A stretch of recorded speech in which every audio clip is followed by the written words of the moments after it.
उजनी आणि वीर धरणातून मोठ्या प्रमाणात पाण्याचा विसर्ग झालेला आहे.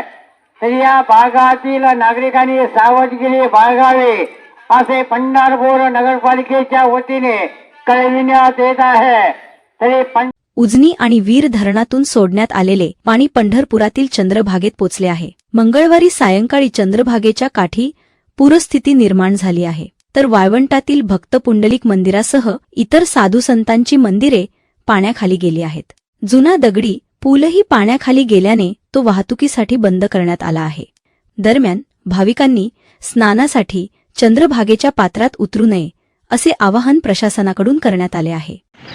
नदीकाठी राहणाऱ्या सर्व नागरिकांना पंढरपूर नगर परिषदेमार्फत जाहीर आवाहन करण्यात येत आहे की नदीपात्रात पाण्याचा विसर्ग मोठ्या प्रमाणात वाढलेला आहे. पाण्याच्या पातळीमध्ये आणखी वाढ होणार आहे. तरी नदीकाठच्या नागरिकांनी काळजी घ्यायची आहे आणि सुरक्षित ठिकाणी स्थानांतरित व्हायचं आहे. पंढरपूर नगर परिषदेमार्फत आवाहन करण्यात येत आहे की भीमा नदीच्या पाणीपात्रात पाण्याची पातळी मोठ्या प्रमाणात वाढत असून आणखी पाण्याची पातळी वाढणार आहे.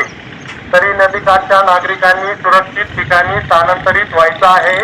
आपली काळजी घ्यायची आहे.